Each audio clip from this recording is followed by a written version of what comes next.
Hello बच्चों, आज आपको YouTube चैनल पर हम आपको लेकर आए हैं व्याकरण से संबंधित बातें। आज हम आपको लेकर आए हैं संधि। संधि का अर्थ होता है जोड़।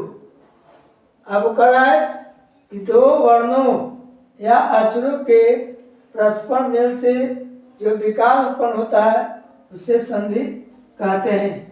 यानी वर्णों या अक्षरों के परस्पर मेल से जो विकार उत्पन्न होता है उसको हम संधि कहते हैं। जैसे आपका है राज जोड़ इंद्र, यानी एक राज शब्द हुआ और दूसरा शब्द इंद्र हुआ, दोनों के मेल जो स्वर निकला, राज में अ और इंद्र में ई जो है, और दोनों को मिलाने से बन गया ए, तो राजेंद्र हुआ। आपको संधि के तीन भेद होते हैं। संधि के तीन भेद होते हैं: स्वर संधि, व्यंजन संधि और विसर्ग संधि। ये तीन प्रकार के होते हैं संधि। स्वर संधि कहता है कि दो वर्णों के परस्पर मेल से जो विकार अथवा रूप परिवर्तन होता है उसे हम स्वर संधि कहते हैं। यानी दो वर्णों के परस्पर मेल से जो विकार उत्पन्न होता है उसको हम, और रूप परिवर्तन होता है उसे हम स्वर संधि कहते हैं। जैसे आपका विद्या जोड़ अर्थी, यानी विद्यार्थी, एक जोड़ एक यानी एक एक। यहाँ विद्या और एक अर्थी, विद्या में आ और अर्थी, आ जोड़ अ बराबर हो गया आ, यानी विद्यार्थी। उसी प्रकार एक जोड़ एक, एक क में अ आया, अ जोड़ ए बराबर अ होता है, यानी अकैक। यहाँ पर एकाएक हो गया। स्वर संधि के 5 भागों में बांटा गया, यानी 5 भेद होते हैं: दीर्घ संधि, गुण संधि, वृद्धि संधि, यन संधि और यादि संधि। ये 5 प्रकार के स्वर संधि होते हैं।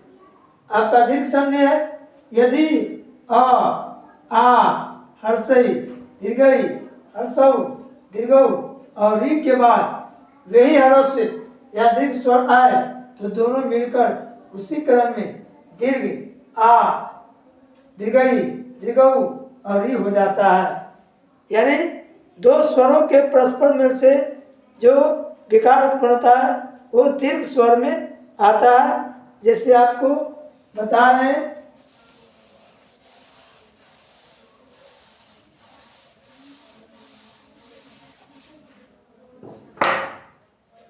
इसे आपका है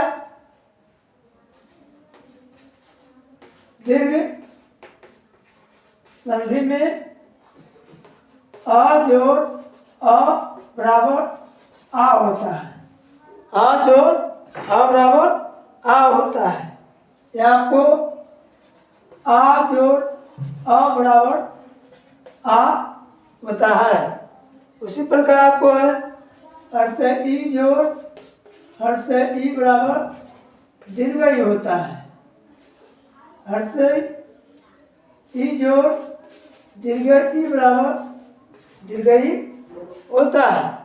उसी प्रकार दीर्घ ई जोड़ दीर्घ ई बराबर दीर्घई होता है, हर्ष उ जोड़ हर्ष उ बराबर दीर्घ होता है, हर्ष उ जोड़ दीर्घ उ बराबर दीर्घ होता है, दीर्घ उ जोड़ दीर्घ उ बराबर दीर्घ उ होता है। उसी प्रकार है आपको री जोड़ री, री जोड़ री बराबर दीर्घ री होता है।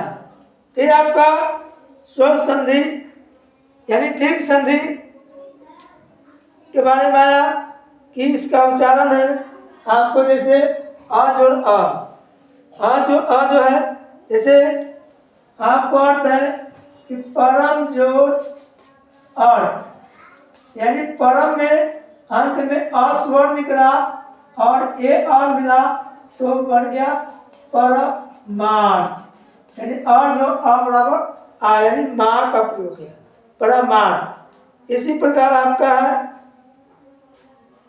विद्या जोड़ अर्थी, विद्या जोड़ अर्थी, यानी यहाँ पर विद्या में आ है स्वर और आ दोनों मिल गया तो बन गया विद्यार्थी, यानी आ का उच्चारण हुआ। उसी प्रकार आपको है रवि जोड़ इंद्र, आपका रवि जोड़ इंद्र, यानी रवि में भी हर्षई है और हर्षई दोनों मिल गया तो रविंद्र, इस प्रकार से लिखाएगा दीर्घई रविंद्र।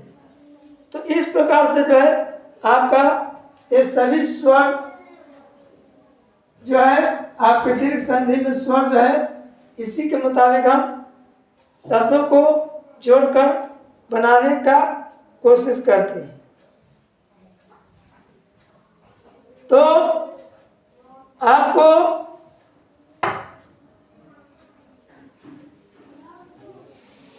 आगे आपको हम लेकर चलते हैं गुण संधि।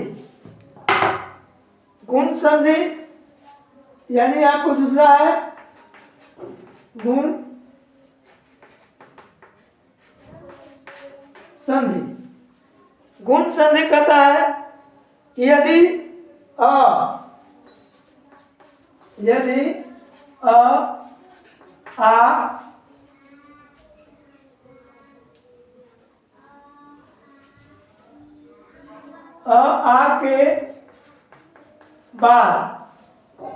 आ के बाद अगर आपको हर्षई या दीर्घई आए, हर्षई या दीर्घई आए तो आपको ए और वो हो जाता है,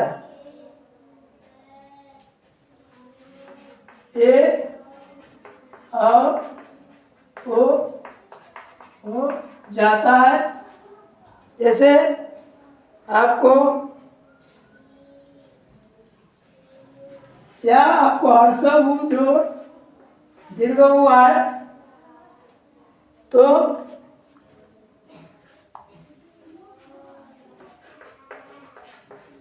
री आए तो क्या हो जाता है, ए ओ और अर हो जाता है, ए ओ और अर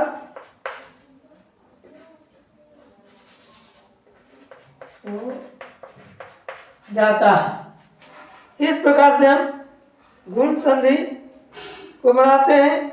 जैसे आ जो ई बराबर है, आ जो ई बराबर ए, या आपको है आ जो दीर्घई बराबर आ जो दीर्घई बराबर ए। उसी प्रकार आ जो दीर्घई बराबर आ जो दीर्घई बराबर ए, यानी एकार का उच्चारण होता है। ये आपका गुण संधि हुआ। जैसे आपको एक गज जोड़ इंद्र, गज जोड़ इंद्र और लिखते हैं गजेंद्र, यानी आ जो ई बराबर एक का उच्चारण हुआ गजेंद्र। तो बच्चों आज हम आपको संधि के बारे में बताएं, दीर्घ संधि और गुण संधि। ऐसे संधि तो बहुत है, तो आपको अगले एपिसोड में आपको हम संधि के बारे में बताएंगे। तो आप लोग मेरे चैनल को देख रहे हैं तो लाइक करें, सब्सक्राइब करें और बेल की घंटी अवश्य बजाएं, ताकि हम आपको चैनल पर व्याकरण संबंधित बातें देते रहें। थैंक यू, धन्यवाद।